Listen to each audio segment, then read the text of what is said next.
지금 미국 국가안보위원회가 충격에 빠졌습니다. 한국 누리호 재진입 실험에서 마하 20 표면 온도 6000도를 견딘 데이터가 확인됐기 때문입니다. 이 분석을 맡은 사람은 전 NASA 출신 현 미 국방부 전략기술 고문 마커스 라일리였는데요. 그는 단 17초 만에 결론을 내렸습니다. 이건 ICBM급 재진입체다. 하지만 진짜 반전은 그 다음이었습니다. 일본은 5년 격차 인정, 중국은 예상 밖 결과라고 공식 평가했기 때문입니다. 그리고 한국 측 대표 합동전략기술사령부 서준하 부사령관은 한 문장으로 세계를 얼어붙게 만들었습니다. 한국은 핵 없는 핵무장국입니다. 과연 32년 전 기술 이전을 거부당했던 한국은 어떻게 이 지점까지 온 걸까요? 지금 그 숨겨진 전말을 공개합니다. 안녕하세요. 저는 마커스 라일리입니다. 2055년 5월 14일 오전 10시 워싱턴 DC 백악관 지하 2층 NSC 전략회의실 27명의 참석자가 스크린 앞에 앉아 있었습니다. 실내 온도는 정확히 20도로 유지되고 있었죠. 저는 NASA에서 17년간 극초음속 비행 연구를 이끌었고 지금은 국방부 전략기술 고문으로 일하고 있습니다. 스크린에 동아시아 지도가 떠올랐어요. 붉은 점들이 중국과 러시아를 뒤덮고 있었습니다. 그 사이 작은 파란 점 하나가 보였죠. 한국이었어요. 저는 레이저 포인터를 그 점에 맞췄습니다. 여러분, 이 파란 점을 보십시오. 제 목소리가 회의실에 울려 퍼졌습니다. 27명의 시선이 한 점에 모였죠. 한국의 누리호 발사체 프로그램입니다. 현재 3차 발사까지 성공했고 KPS 위성항법 체계 구축을 진행 중입니다. 저는 다음 슬라이드를 넘겼어요. 한국의 기술 로드맵이 나타났습니다. 발사체, 위성, 재진입 연구, 숫자들이 줄지어 있었죠. 하지만 전략적 영향은 제한적입니다. 제 손가락이 표를 두드렸어요. 탑재 중량 1.5톤, 궤도 고도 700km. 저는 이 숫자들을 수백 번 분석했습니다. 미국의 펠컨 9는 22톤을 올립니다. 중국의 창정 5호는 25톤이죠. 1.5톤은 동맹 보조 전력 수준입니다. 회의실이 조용했어요. 몇몇 참석자가 고개를 끄덕였습니다. 저는 확신에 차 있었죠. KPS 역시 마찬가지입니다. 지역 위성항법 체계는 GPS를 보완하는 역할에 그칩니다. 레이저 포인터가 다시 한국을 가리켰어요. 파란 점이 붉은 점들 사이에서 너무 작아 보였습니다. 저는 17년간 극초음속 비행체를 연구했어요. X-43호가 마하 9.6을 기록했을 때 저는 그 팀의 수석이었습니다. 재진입 온도, 공력 가열, 열차폐 시스템. 이 분야에서 저보다 더 오래, 더 깊이 연구한 사람은 많지 않았죠. 그래서 저는 알고 있었습니다. 1.5톤 발사체로는 전략 무기체계를 구축할 수 없다는 것을요. 위협 곡선 분석입니다. 다음 그래프가 나타났어요. X축은 시간, Y축은 전략적 위협도였습니다. 중국은 가파르게 상승하는 빨간 선이었죠. 러시아는 완만하지만 꾸준한 주황선, 북한은 불규칙하게 튀는 검은 선이었습니다. 그리고 한국, 파란 선은 거의 수평에 가까웠어요. 10년 후에도 이 곡선은 크게 변하지 않을 것입니다. 저는 포인터를 파란 선 위에 멈췄습니다.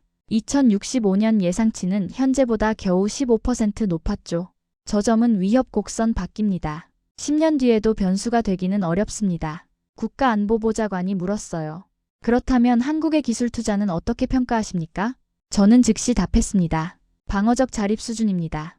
동맹 체계 내에서 보조 역할을 강화하려는 움직임이죠. 제 답변은 명확했어요.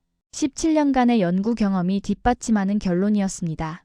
회의실 뒤편에서 누군가 손을 들었어요. 레이첼 모건이었습니다. 미사일 방어국 선임 분석관이죠. 그녀는 항상 다른 각도에서 질문했어요. 라일리 박사님, 한국의 재진입 연구는 검토하셨습니까? 저는 고개를 저었습니다. 위성 회수 프로그램 수준입니다. 전략 의미는 없습니다. 레이첼의 표정이 굳었어요. 하지만 저는 신경 쓰지 않았습니다. 숫자는 거짓말하지 않으니까요. 마지막 슬라이드가 나타났어요. 결론이었습니다. 한국 우주전략기술평가 동맹 보조 전력, 전략적 영향 미미. 저는 리모컨을 내려놓았습니다. 27명이 동시에 고개를 끄덕였죠. 질문 있으십니까? 아무도 손을 들지 않았어요. 회의는 42분 만에 끝났습니다. 저는 자료를 정리하며 창밖을 바라봤어요. 워싱턴의 하늘은 맑았습니다. 저 멀리 국회의사당 돔이 햇빛에 반짝였죠. 파란 점, 작고 조용한 점. 저는 그렇게 생각했습니다. 한국은 앞으로도 계속 그 자리에 있을 거라고요. 그때 저는 몰랐습니다.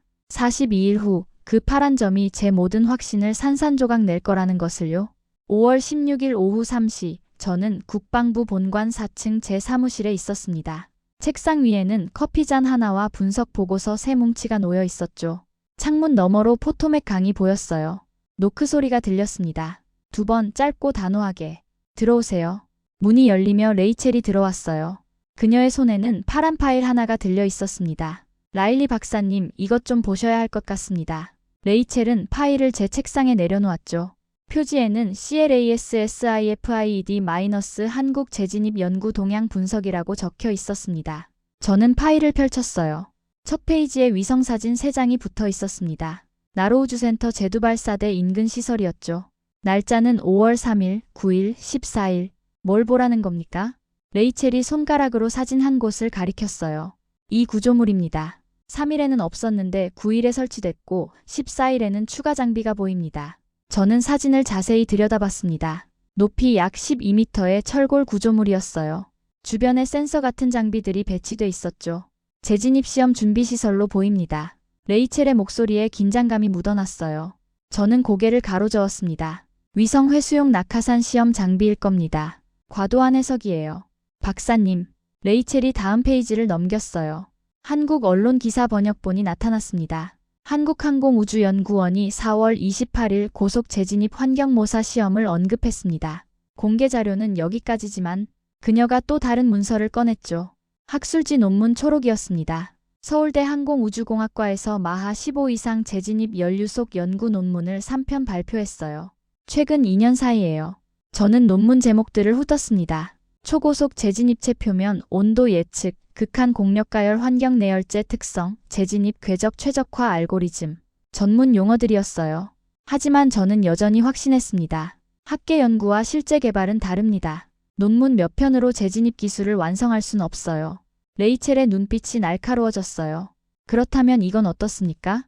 그녀가 마지막 페이지를 펼쳤습니다. 예산 분석 자료였죠. 한국 정부가 2053년부터 극한환경 비행체 기술 개발에 연간 4억 달러를 투입하고 있습니다. 3년간 총 12억 달러예요. 숫자가 눈에 들어왔어요. 12억 달러. 단순 연구비치고는 큰 금액이었습니다. 하지만 미국은 연간 30억 달러를 씁니다. 제 반박이 즉각 나왔죠. 레이첼이 한숨을 쉬었어요. 박사님, 제가 말하고 싶은 건 규모가 아닙니다. 방향입니다. 이 모든 움직임이 하나의 목표를 향하고 있다는 거죠. 어떤 목표요? 전략 타격 능력입니다. 저는 파일을 닫았어요. 레이첼의 얼굴을 똑바로 봤습니다. 레이첼, 미지수의 예산과 전략을 걸 순 없어요. 증거가 1도 없잖아요. 그녀의 입술이 굳게 다물어졌어요. 1.5톤 발사체로는 의미 있는 탄두를 실을 수 없습니다. 재진입 기술이 있어도 소용없어요.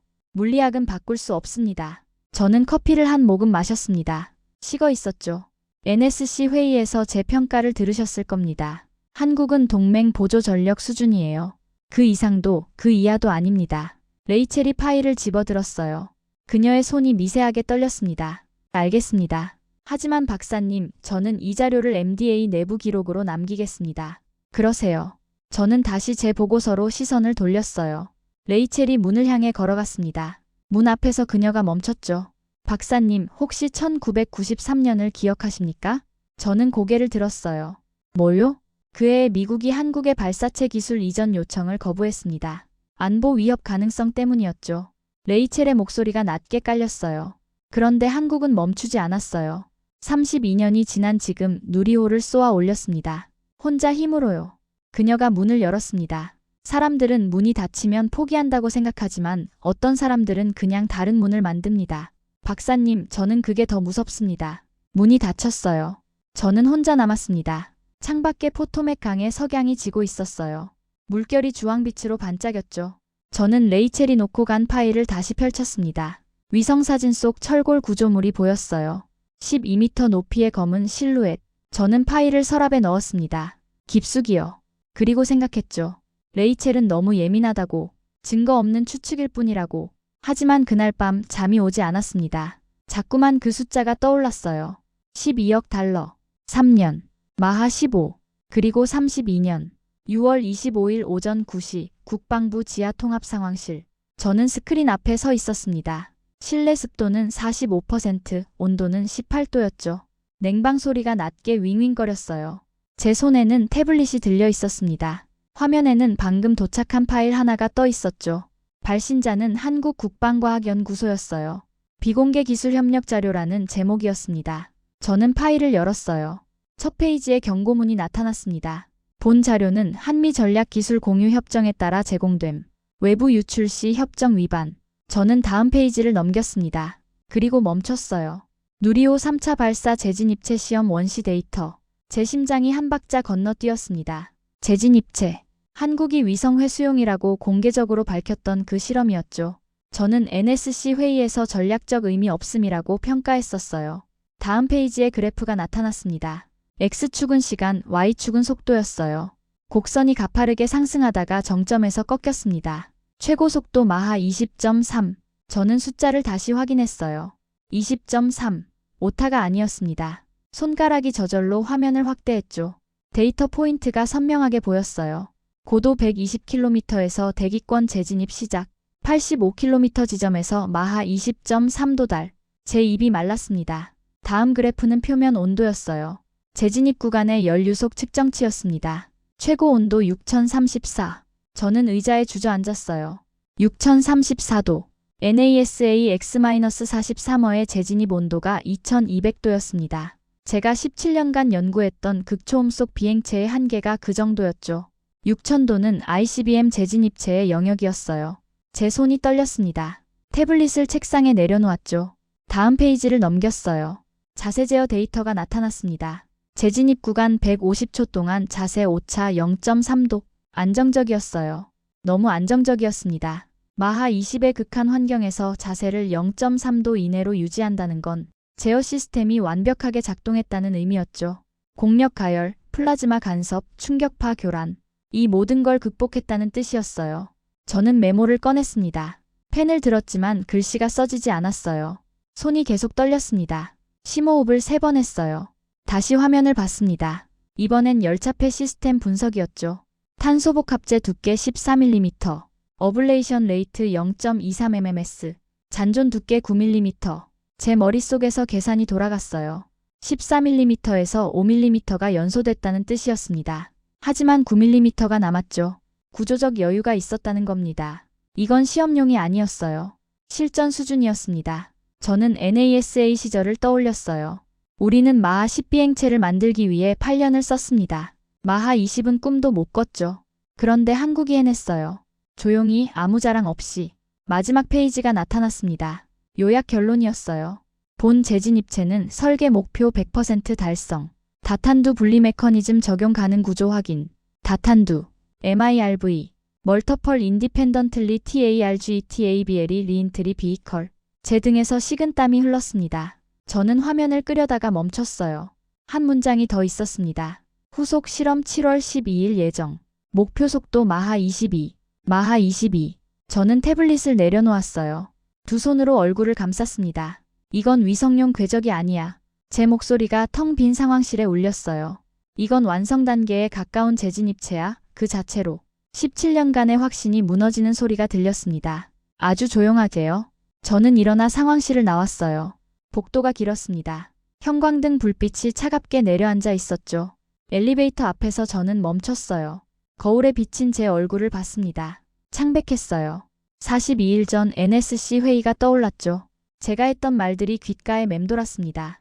전략적 영향 미미. 10년 뒤에도 변수가 되기 어렵습니다. 저 점은 위협 곡선 바뀝니다. 저는 주먹을 쥐었어요. 우리가 뭔가 놓쳤습니다. 크게 놓쳤어요. 그리고 그건 제 책임이었죠. 엘리베이터 문이 열렸습니다. 저는 4층 버튼을 눌렀어요.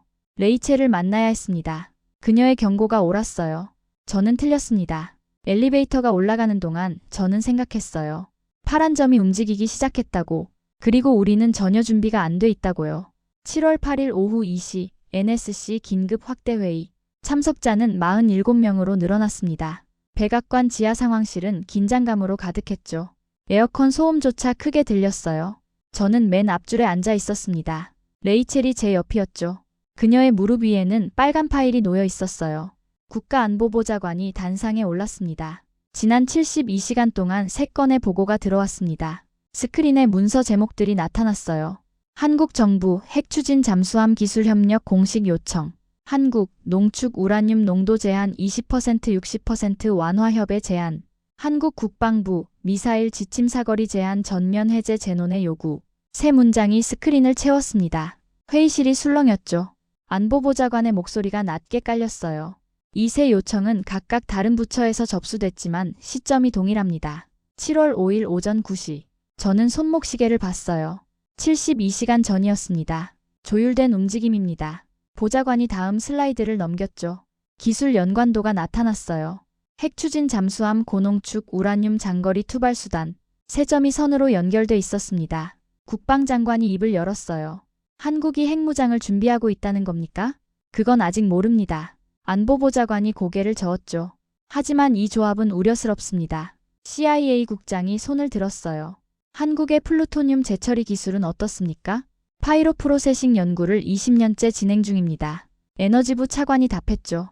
하지만 아직 무기급 추출 단계는 아닙니다. 아직은요. CIA 국장의 말에 회의실이 조용해졌어요. 저는 태블릿을 켰습니다.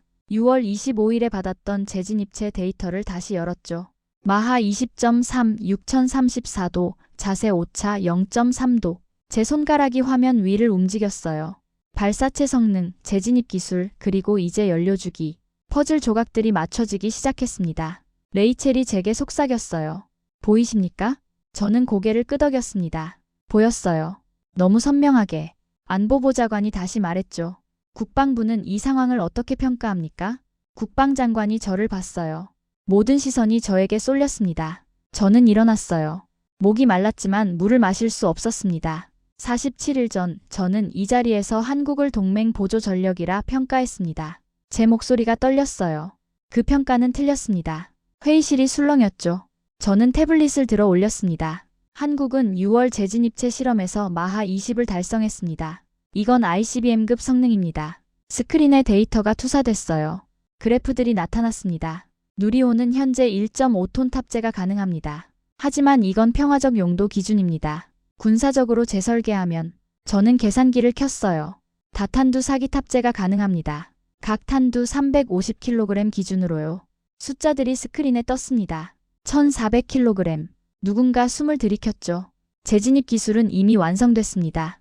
열차폐, 자세 제어, 궤적 정밀도 모두 실전 수준입니다. 저는 다음 슬라이드로 넘어갔어요. 그리고 이제 연료주기 완화를 요청했습니다. 제 손가락이 화면을 두드렸죠. 잠깐만. 목소리가 갈라졌어요. 발사체, 재진입, 그리고 연료주기까지. 이건 우연한 조각들이 아니야. 저는 무의식 중에 반말을 했습니다. 그만큼 충격이 컸어요. 레이첼이 자리에서 일어났습니다.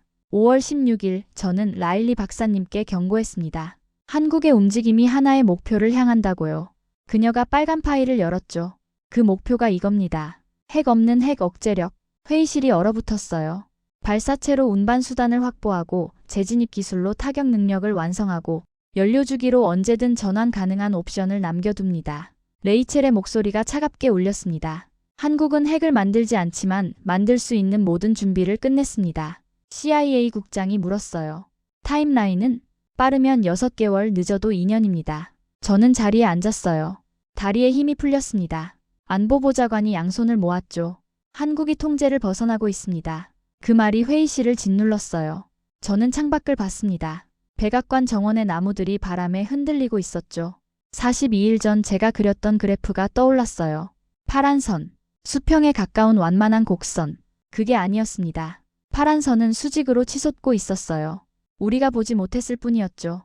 국방장관이 말했습니다. 한국과 긴급 전략 대화가 필요합니다. 안보보좌관이 고개를 끄덕였어요. 국방부에서 팀을 꾸리십시오. 2주 내로 서울에 가십시오. 그리고 저를 봤습니다. 라일리 박사, 당신이 단장입니다. 제 심장이 쿵 내려앉았어요. 회의는 92분 만에 끝났습니다. 사람들이 빠져나갔죠. 저는 자리에 남아 있었어요. 레이첼도 옆에 앉아 있었습니다. 박사님, 그녀가 조용히 말했죠. 5월에 제가 뭐라고 했죠? 저는 기억했어요. 그녀의 마지막 말. 사람들은 문이 닫히면 포기한다고 생각하지만 어떤 사람들은 그냥 다른 문을 만듭니다. 레이첼이 고개를 끄덕였어요. 한국은 32년 동안 문을 만들었습니다. 이제 그 문이 열렸어요. 저는 아무 말도 할 수 없었습니다. 스크린에는 여전히 세 문장이 떠 있었죠. 핵 추진 잠수함, 농축 우라늄, 사거리 제한 해제. 파란 점이 움직이고 있었습니다. 그리고 우리는 그 점을 멈출 수 없었어요. 7월 22일 오전 10시 인천국제공항. 저는 14시간 비행 끝에 한국 땅을 밟았습니다. 미국 대표단은 총 8명이었죠. 국방부 2명, CIA 1명, 에너지부 1명, 그리고 저를 포함한 기술 고문 4명.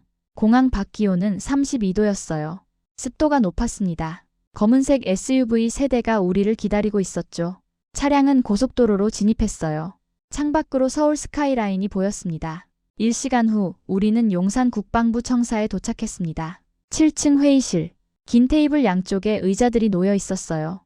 한쪽은 우리, 다른 쪽은 한국 측이었습니다. 오후 2시 정각 문이 열렸어요. 군복 입은 남자가 들어왔습니다. 어깨에 별 2개가 달려 있었죠. 뒤따라 5명의 참모가 입장했어요. 합동전략기술사령부 부사령관 서준하입니다. 그의 목소리는 차분했어요. 하지만 눈빛은 날카로웠습니다. 악수를 나눴죠. 그의 손은 건조하고 단단했어요. 우리는 자리에 앉았습니다. 테이블 중앙에 태블릿들이 놓였죠. 미국 측 수석대표가 입을 열었어요. 부사령관님, 우리는 최근 한국의 일련의 요청들에 대해 우려하고 있습니다. 서준하가 고개를 끄덕였습니다. 핵 추진 잠수함, 농축도 완화, 사거리 제한 해제. 3가지 모두 말씀이시죠? 그렇습니다. 우려의 이유는 무엇입니까? 이 3가지가 결합되면 수석대표가 말을 멈췄어요. 서준하가 문장을 마저 이었습니다. 핵무장 능력이 완성된다. 그렇게 보시는 겁니까? 회의실이 조용해졌죠. 맞습니다. 서준하가 태블릿을 켰어요. 스크린에 한반도 지도가 나타났습니다. 여기가 우리 위치입니다. 그의 손가락이 한국을 가리켰죠. 북쪽에 핵무기 50개, 서쪽에 350개, 북동쪽에 6,000개. 숫자들이 지도 위에 표시됐어요. 북한, 중국, 러시아, 미국 여러분, 질문 하나 드리겠습니다. 서준하가 우리를 봤어요. 이 환경에서 한국이 생존하려면 무엇이 필요합니까? 아무도 대답하지 않았습니다. 동맹입니다. 맞습니까? 그가 다음 슬라이드를 넘겼죠. 1993년 한국은 미국의 발사체 기술 이전을 요청했습니다. 거절당했어요. 오래된 문서 사본이 나타났어요. 2001년 재진입 기술 공동연구를 제안했습니다. 역시 거절. 또 다른 문서였습니다. 2012년 사거리 제한 완화를 요청했습니다. 부분 승인됐지만 800km까지만. 서준하의 목소리에 감정이 실리지 않았어요. 그저 사실만 나열할 뿐이었죠. 32년입니다. 한국이 기다린 시간이요. 저는 숨을 삼켰어요. 그 사이 북한은 핵을 만들었습니다. 중국은 DF-41을 배치했죠. 러시아는 사르마트를 시험했어요. 지도 위에 미사일 사거리들이 붉은 원으로 표시됐습니다. 한국을 모두 덮었죠. 미국은 우리에게 말했습니다. 우리가 지켜줄 테니 걱정 말라고요. 서준하가 잠시 멈췄어요. 하지만 2049년 미국은 필리핀에서 철수했습니다. 2052년 타이완 해협에서 후퇴했죠. CIA 요원이 끼어들었어요. 그건 전략적 재배치였습니다. 한국 눈에는 후퇴로 보였습니다. 서준하의 말이 날카로웠죠. 그래서 우리는 결정했습니다. 스스로 살아남을 방법을 찾기로요. 다음 슬라이드가 나타났어요. 누리호 발사 장면이었습니다. 2025년부터 30년간 한국은 2,400억 달러를 투자했습니다. 우주, 재진입 방법, 추진 기술에요. 숫자가 컸어요. 한국 국방 예산의 15%였습니다. 결과는 보셨을 겁니다. 서준하가 저를 봤죠. 라일리 박사님, 6월에 보내드린 데이터 확인하셨습니까? 저는 고개를 끄덕였습니다. 마하 20.3, 6034도. 확인했습니다. 평가는요? 제목이 조였어요. ICBM급입니다. 서준하가 미소 지었어요. 차갑게. 정확합니다. 그리고 이건 시작일 뿐입니다. 그가 다음 화면을 띄웠죠. KPS 위성 배치도가 나타났어요. KPS는 2056년 완성됩니다. 36기 위성, 오차 10cm 이내. GPS보다 정확했어요. 다탄두 식별 알고리즘도 개발 완료했습니다. 영상이 재생됐죠. 시뮬레이션이었어요. 화면에 12개의 점이 나타났습니다. 미사일 탄두들이었죠. 일부는 진짜, 일부는 기만체였어요. 알고리즘이 작동했습니다. 30초 만에 4개가 빨간색으로 표시됐어요. 실제 탄두만 골라냈습니다. 정확도 100%. 저는 숨이 막혔어요. 이건 미국도 쉽게 못하는 기술이었습니다. 서준하가 태블릿을 내려놓았어요.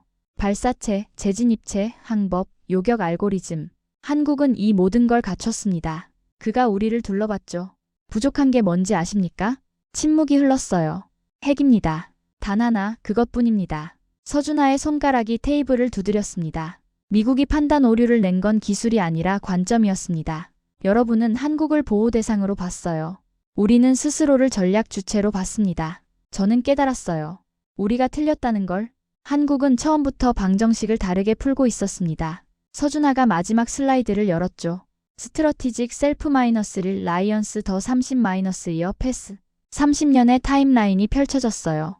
1993년 거절부터 2055년 현재까지 매년 쌓인 기술들이 점으로 표시돼 있었습니다. 점들이 모여 선이 됐고 선들이 모여 그물이 됐죠. 완성된 전략 체계였어요. 저는 NASA 시절을 떠올렸습니다. 우리는 마하 10에서 멈췄어요. 예산이 끊겼고 우선순위가 바뀌었죠. 한국은 멈추지 않았습니다. 32년 동안요. 서준하가 일어났어요. 여러분, 한국은 핵을 원하지 않습니다. 하지만 선택권은 원합니다. 그의 눈빛이 저를 관통했죠. 이건 미국조차 쉽게 못하는 결합 기술입니다. 왜 그런지 아십니까? 저는 대답할 수 없었어요. 미국은 각 기술을 따로 발전시켰습니다. 우리는 처음부터 하나의 시스템으로 설계했죠. 서준하가 회의실을 걸어 나갔습니다. 문이 닫혔어요. 우리는 그대로 앉아 있었습니다. 아무도 말하지 않았죠. 저는 태블릿 화면을 봤어요. 30년 타임라인이 여전히 떠 있었습니다. 1993년부터 2055년까지 점들이 연결된 그물, 완성된 전략, 제 손이 떨렸어요. 이건 우리가 예상했던 한국이 아니었습니다. 7월 24일 오전 9시 용산 국방부 대회의실. 천장 높이는 6m, 좌석은 양측 각 30석씩 배치돼 있었습니다. 중앙 스크린 크기는 53m였죠. 한미 전략 대화 2일차였어요. 저는 미국 측 세 번째 자리에 앉아 있었습니다. 어젯밤 잠을 3시간밖에 못 잤어요. 서준하가 보여준 데이터들이 머릿속에서 계속 맴돌았습니다. 양측 대표단이 모두 입장했죠. 이번엔 인원이 더 많았어요. 한국 측 22명, 미국 측 18명. 서준하가 단상에 올랐습니다. 그의 손에는 검은색 파일 하나가 들려 있었어요. 오늘은 공식 입장을 발표하겠습니다. 그의 목소리가 회의실에 울렸죠. 스크린에 대한민국 국기가 나타났어요. 그 아래 한 줄이 떠올랐습니다. 대한민국 국방부 공식 성명 전략적 자주국방 완성 선언. 제 심장이 빨리 뛰기 시작했어요. 서준하가 파일을 열었습니다. 대한민국은 2025년부터 30년간 전략기술 자립 프로그램을 추진해왔습니다. 첫 슬라이드가 나타났죠. 4개의 박스였어요. 발사체 재진입 방법 연료주기. 첫째, 발사체입니다. 누리호 사진이 떴어요. 누리호는 현재 1.5톤 탑재 능력을 보유합니다. 평화적 용도 기준입니다. 서준하가 다음 이미지를 띄웠죠. 설계도였어요. 군사 전용 시 3.2톤까지 가능합니다. 다탄두 8기 탑재 가능 구조입니다. 미국 측에서 누군가 펜을 떨어뜨렸어요. 바닥에 부딪히는 소리가 크게 울렸습니다. 둘째, 재진입 기술입니다. 6월 실험 데이터가 나타났죠. 마하 20.3, 6034도. 어제 보여드린 데이터는 3세대 재진입체입니다. 서준하가 잠시 멈췄어요. 4세대는 이미 시험 대기 중입니다. 목표 성능은 마하 25, 표면 온도 7500도. 제 손에 쥔 펜이 꺾였습니다. 마하 25. 그건 대륙간 탄도미사일의 최고 속도였어요. 셋째, 항법입니다. KPS 위성 배치도가 화면을 채웠죠. 2056년 6월 완성 예정. 현재 진행률 87%. 오차 범위 8cm. GPS보다 정확했어요. 토마호크 미사일도 이 정도 정밀도는 없었습니다. 그리고 다탄두 식별 알고리즘. 어제 봤던 시뮬레이션이 다시 재생됐어요. 12개 중 4개만 골라내는 장면. 실전 배치 완료했습니다. MD 체계에 통합됐습니다. 미국 MD 책임자가 자리에서 일어났어요. 그건 불가능합니다. MIRV 식별은 우리도 70% 정확도밖에. 한국은 94%입니다. 서준하의 답변이 차갑게 떨어졌죠. MD 책임자가 다시 앉았어요. 얼굴이 창백했습니다. 넷째, 연료주기입니다. 원자로 개념도가 나타났어요. 파이로 프로세싱 기술은 2053년 실증 완료했습니다. 현재 상용화 단계입니다. 서준하가 다음 데이터를 띄웠죠. 농축 우라늄 20%, 90% 전환 소요 시간 6개월. 6개월. 플루토늄 추출 및 정제 시간 4개월. 4개월. 숫자들이 스크린에 박혔어요. 즉, 한국은 결정 시점으로부터 10개월 이내 핵탄 두 생산이 가능합니다. 회의실이 얼어붙었습니다. 서준하가 중앙으로 걸어 나왔어요. 그는 양측 대표단을 천천히 둘러봤습니다. 여러분, 그의 목소리가 낮아졌죠. 한국은 핵 없는 핵무장국입니다. 그 한 문장이 공기를 짓눌렀어요. 기술은 모두 갖췄습니다. 발사체, 재진입 방법, 연료주기. 완성됐습니다. 스크린에 4개의 박스가 다시 나타났죠. 이번엔 각각 초록불이 켜졌어요. 발사체 재진입 방법, 연료주기. 남은 건 선택뿐입니다. 서준하가 리모컨을 눌렀어요. 새로운 슬라이드였습니다. 누클리어 웨펀즈 NOT어 케이퍼빌러티 갭, 버더 CHOIC 갭. 능력 공백이 아니라 선택 공백. 한국이 핵을 갖지 않은 이유는 못해서가 아닙니다. 안 하기로 결정했기 때문입니다. 그의 눈빛이 미국 수석 대표를 향했어요. 하지만 선택은 언제든 바꿀 수 있습니다. 침묵이 흘렀죠. 30초가 지났어요. 아무도 말하지 않았습니다. 저는 손을 들었어요. 서준하가 저를 봤습니다. 부사령관님, 제 목소리가 떨렸죠. 질문 하나 드리겠습니다. 말씀하십시오. 왜 지금입니까? 왜 이 시점에 공개하는 겁니까? 서준하가 잠시 생각했어요. 그리고 답했습니다. 미국이 물어봤기 때문입니다. 그가 7월 8일 NSC 회의를 언급했죠. 여러분은 한국이 통제를 벗어난다고 우려했습니다. 맞습니다. 우리는 이미 벗어났어요. 서준하가 스크린을 가리켰습니다. 30년 전 미국은 한국에게 선택권을 주지 않았습니다. 그래서 우리는 스스로 만들었죠. 그의 손가락이 4개의 초록불을 두드렸어요. 이게 그 결과입니다. 미국 국무부 대표가 끼어들었어요. 한국은 NPT 채약국입니다. 핵 비확산 의무가 있습니다. 우리는 핵을 만들지 않았습니다. 서준하의 답변이 즉각 나왔죠. 만들 수 있는 능력을 갖춘 것과 실제로 만드는 것은 다릅니다. NPT는 후자를 금지합니다. 하지만 의도는 증명할 수 없습니다. 서준하가 단호하게 말했어요. 일본도 플루토늄 47톤을 보유합니다. 독일도 농축 기술이 있죠. 그들에게도 같은 질문을 하십니까? 국무부 대표가 입을 다물었어요. 서준하가 마지막 슬라이드를 띄웠습니다. 한반도 지도였어요. 주변에 숫자들이 표시됐죠. 북한 핵탄두 50기, 중국 350기, 러시아 6,000기, 그리고 한국 위에 한 줄이 떴습니다. 리퍼블럭 오브 코리어 영바이 초이스, 나트 바이 케이퍼빌러티. 능력이 아닌 선택에 의한 제로. 우리는 핵을 갖지 않기로 결정한 나라지 못해서 못 가진 나라가 아닙니다. 서준하의 목소리가 회의실을 채웠죠. 이 차이를 이해하십시오. 여기 계신 모든 분들. 그가 리모컨을 내려놓았어요. 한국의 입장은 명확합니다. 우리는 동맹을 원합니다. 하지만 종속은 거부합니다. 미국 수석 대표가 말문이 막혔어요. 저도 마찬가지였습니다. 서준하가 자리로 돌아갔죠. 회의실이 조용했어요. 저는 스크린을 봤습니다. 4개의 초록불이 여전히 켜져 있었죠. 발사체, 재진입, 항법, 연료주기, 완성. 42일 전 저는 NSC에서 말했었어요. 저 점은 위협 곡선 밖입니다. 틀렸습니다. 완전히요. 파란 점은 이미 곡선 안에 있었어요. 아니, 곡선 자체를 다시 그리고 있었습니다. 미국 수석 대표가 휴회를 선언했어요. 우리는 별도 회의실로 이동했죠. 문이 닫히자마자 누군가 소리쳤어요. 이건 핵무장 선언이나 다름없어. 아니, 협박이야. 완벽한 협박이지.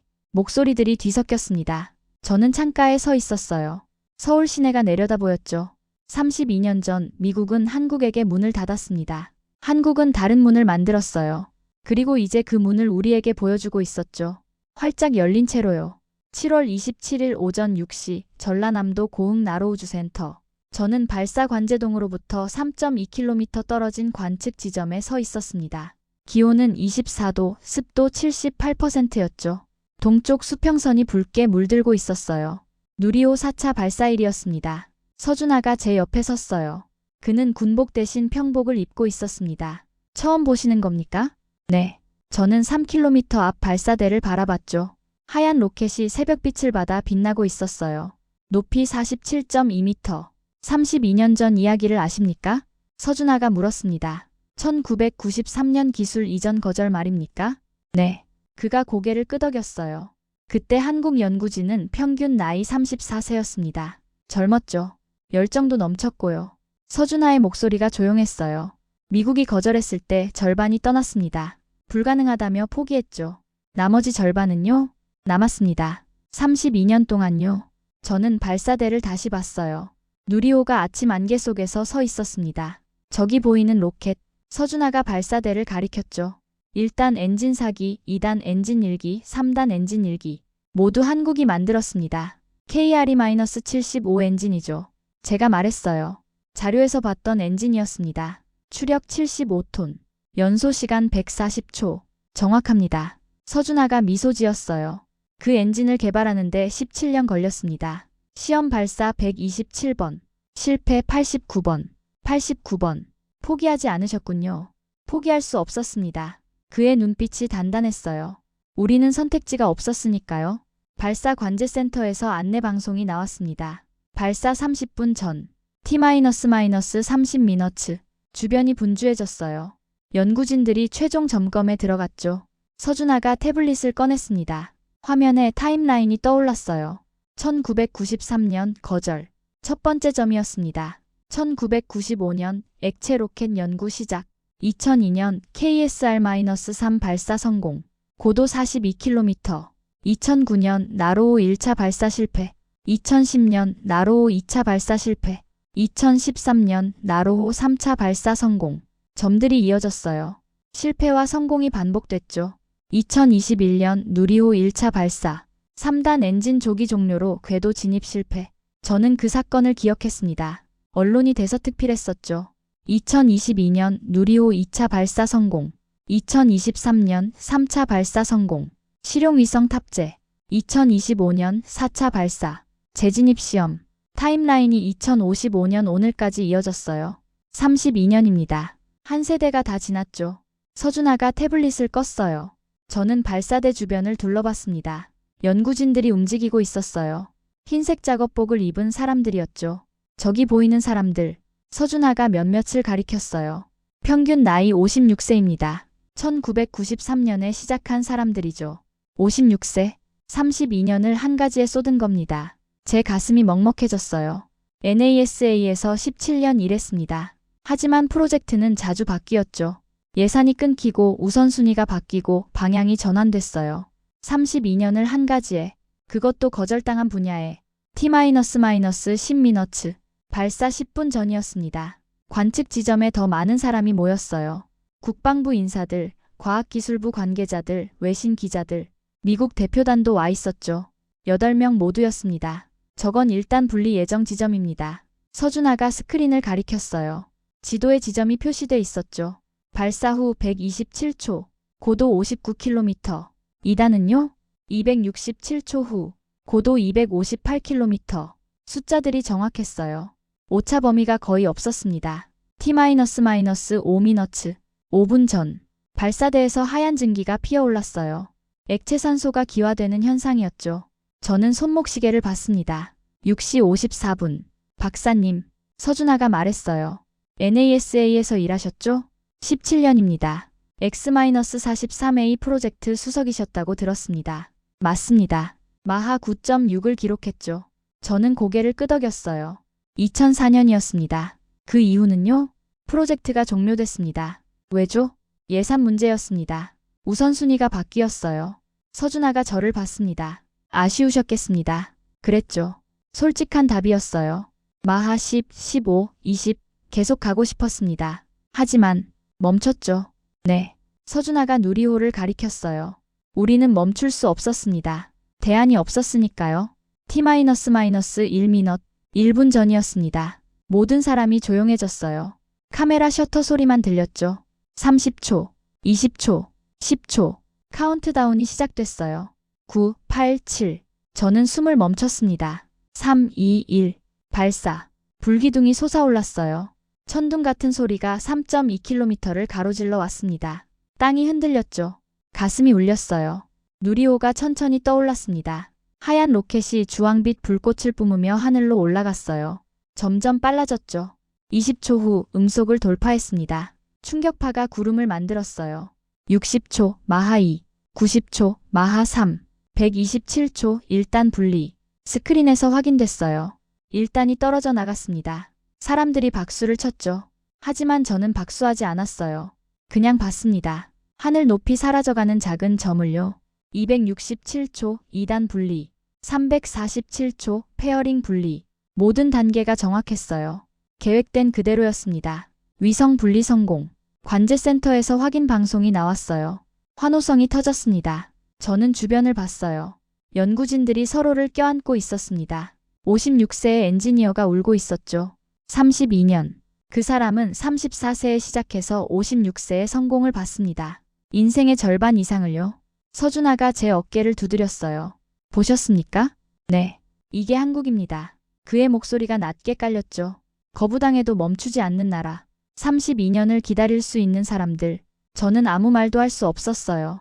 발사대에서 연기가 서서히 사라지고 있었습니다. 하늘은 맑았죠. 박사님, 질문 하나 드리겠습니다. 서준아가 말했어요. 미국은 왜 1993년에 거절했습니까? 안보 위협 때문이었습니다. 맞습니다. 한국이 기술을 갖추면 통제할 수 없다고 봤죠. 서준아가 웃었어요. 결과는 어떻습니까? 한국은 기술을 갖췄습니다. 혼자 힘으로요. 저는 할 말이 없었습니다. 32년 거부에도 멈추지 않은 나라. 서준아의 말이 바람에 실려왔어요. 이것이 전략국가의 진짜 조건이었습니다. 기술이 아니라 의지죠. 저는 고개를 숙였습니다. 우리가 틀렸어요. 완전히요. 한국을 과소평가한 게 아니었습니다. 아예 이해하지 못했던 거였죠. 연구진들이 발사대를 향해 걸어가고 있었어요. 기념사진을 찍으려는 것 같았습니다. 56세, 52세, 59세, 모두 30년 넘게 이 일을 했던 사람들이었어요. 저는 17년 NASA에 있었습니다. 하지만 프로젝트가 끝나면 다음으로 넘어갔죠. 이 사람들은 달랐어요. 32년을 한 가지에 쏟았습니다. 박사님, 미국으로 돌아가시면 뭐라고 보고하시겠습니까? 서준아의 질문이었어요. 저는 잠시 생각했습니다. 그리고 답했죠. 틀렸다고 하겠습니다. 우리의 평가가 완전히 틀렸다고요. 서준아가 고개를 끄덕였어요. 고맙습니다. 솔직한 답변이었습니다. 그가 관제센터로 걸어갔습니다. 저는 혼자 남았어요. 하늘을 봤습니다. 누리호는 이미 보이지 않았죠. 하지만 저는 알았어요. 지금 이 순간 저 위 700km 상공에서 위성이 궤도에 안착하고 있다는 걸, 32년의 끈기가 만든 결과라는 걸요. 저는 태블릿을 꺼냈습니다. 메모를 열었어요. 그리고 썼습니다. 한국은 보호 대상이 아니다. 전략 파트너다. 32년 거부에도 멈추지 않은 나라. 이것이 진짜 전략 국가의 조건이다. 손가락이 떨렸지만 글씨는 정확했어요. 동쪽 수평선에서 해가 완전히 떠올랐습니다. 새로운 날이 시작되고 있었어요. 8월 3일 오후 3시, 워싱턴 D.C. 백악관 집무동 2층. 저는 국가안보보좌관 집무실 앞 복도에 서 있었습니다. 손에는 112페이지짜리 보고서가 들려 있었죠. 제목은 대한민국 전략기술 재평가 및 동맹관계 재정립 권고안이었어요. 7일 전 한국에서 돌아왔습니다. 그 사이 이 보고서를 6번 다시 썼죠. 문이 열렸어요. 들어오십시오, 라일리 박사님. 안보보좌관의 목소리였습니다. 저는 안으로 들어갔어요. 집무실은 넓었습니다. 창밖으로 백악관 정원이 보였죠. 타원형 테이블에 5명이 앉아 있었어요. 안보보좌관, 국방장관, 국무장관, CIA 국장, 에너지부 장관. 앉으십시오. 저는 의자에 앉았습니다. 보고서를 테이블 위에 내려놓았죠. 안보보좌관이 보고서를 펼쳤어요. 첫 페이지를 봤습니다. 이그제겨티브 서머리 본 분석관의 기존 평가는 틀렸다. 그 한 줄로 시작했어요. 회의실이 조용해졌습니다. 계속하십시오. 안보보좌관이 말했죠. 저는 심호흡을 했어요. 5월 14일 저는 이 자리에서 한국을 동맹 보조 전력, 전략적 영향 미미로 평가했습니다. 제 목소리가 떨렸어요. 그 평가는 3가지 전제에 기반했습니다. 저는 손가락을 3개 펼쳤습니다. 첫째, 1.5톤 탑재 능력은 전략 무기로 불충분하다. 둘째, 재진입 기술은 위성 회수 수준이다. 셋째, 한국은 핵 개발 능력이 없다. 그런데요? 국방장관이 물었어요. 3가지 모두 틀렸습니다. 저는 보고서 3페이지를 펼쳤죠. 데이터표가 나타났습니다. 한국의 누리호는 군사 전용 시 3.2톤 탑재가 가능합니다. 다탄두 8기 장착 구조입니다. 재진입 기술은 마하 20.3, 표면 온도 6034도를 달성했습니다. 이는 ICBM급 성능입니다. 연료주기 기술은 핵탄두 생산까지 10개월 소요로 확인됐습니다. 숫자들이 테이블 위에 펼쳐졌어요. CIA 국장이 끼어들었습니다. 박사님, 그럼 한국이 핵무장 중이라는 겁니까? 아닙니다. 저는 고개를 저었어요. 한국은 핵을 만들지 않고 있습니다. 하지만 만들 수 있는 모든 능력을 갖췄습니다. 차이가 뭡니까? 의도입니다. 저는 7월 24일 서준하의 말을 떠올렸어요. 한국은 핵을 갖지 않기로 결정한 나라입니다. 못해서가 아니라요. 국무장관이 보고서를 넘겼어요. 47페이지를 봤습니다. 여기 32년 타임라인이라고 써 있는데 설명해 주시겠습니까? 네. 저는 준비했던 슬라이드를 켰어요. 스크린에 연표가 나타났습니다. 1993년 미국은 한국의 발사체 기술 이전 요청을 거절했습니다. 첫 번째 점이었죠. 이유는 안보 위협 우려였습니다. 한국이 기술을 갖추면 통제할 수 없다고 판단했어요. 그래서요? 한국은 멈추지 않았습니다. 저는 다음 슬라이드를 넘겼어요. 1995년부터 독자 개발을 시작했습니다. 예산은 연간 2억 달러, 미국의 15분의 1 수준이었죠. 2009년, 2010년 두 번 실패했습니다. 2013년 성공, 2021년 또 실패, 2022년 성공. 점들이 이어졌어요. 실패와 성공이 반복됐습니다. 32년입니다. 한 세대가 지났죠. 에너지부 장관이 물었어요. 그 사이 우리는 뭘 했습니까?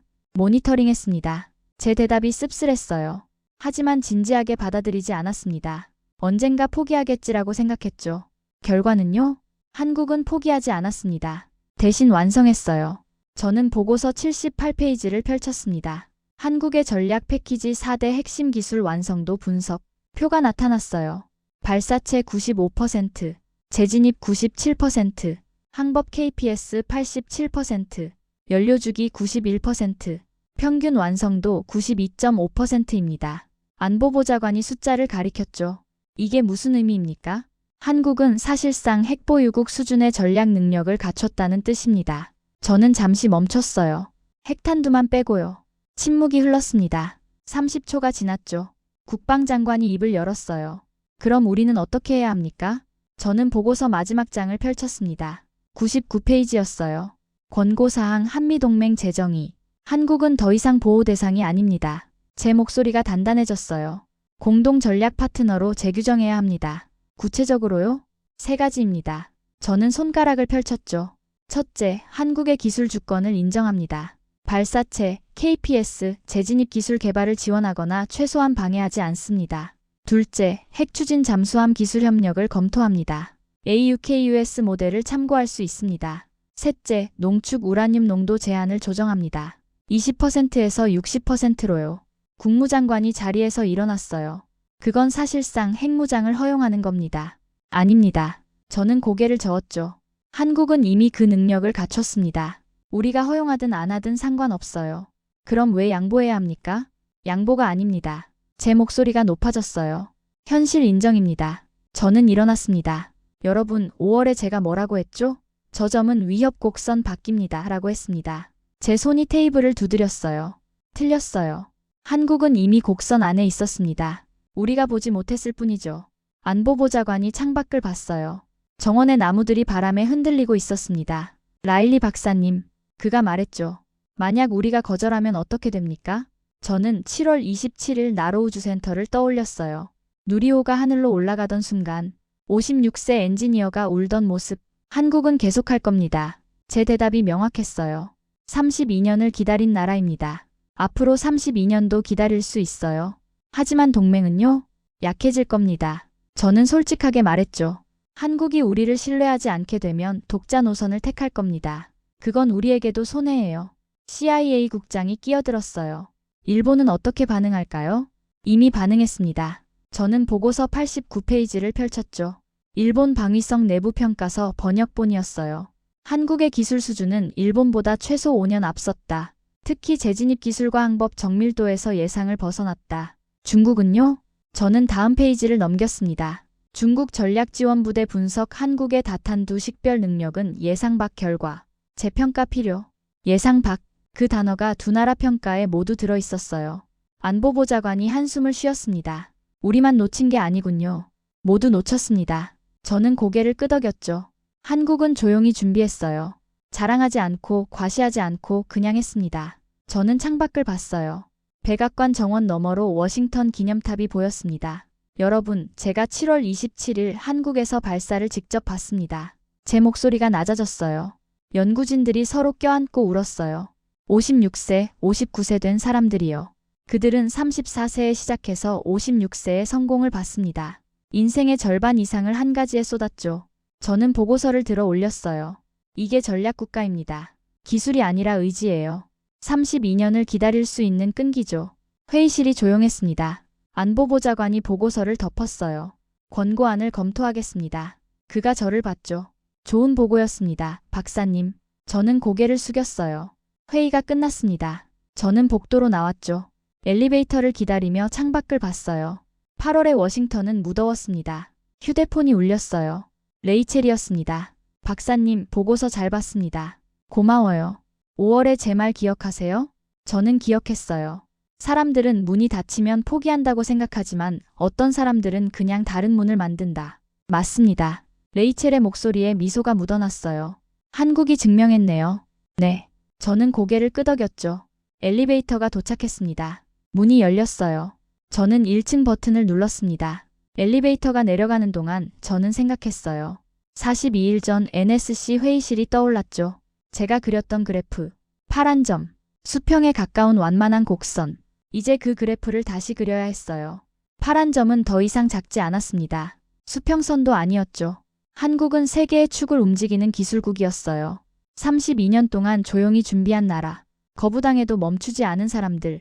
엘리베이터 문이 열렸습니다. 1층 로비였어요. 저는 밖으로 나갔습니다. 8월의 햇살이 강렬했죠. 차에 올라타며 백악관을 뒤돌아봤어요. 112페이지 보고서는 이제 그들의 손에 있었습니다. 하지만 진짜 보고서는 따로 있었어요. 제 머릿속에 새겨진 것.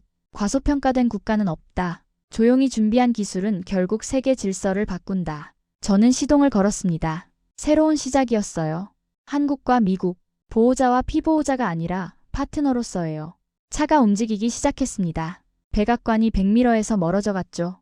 그리고 저는 알았어요. 파란 점이 이제 다시는 작아 보이지 않을 거라는 걸요.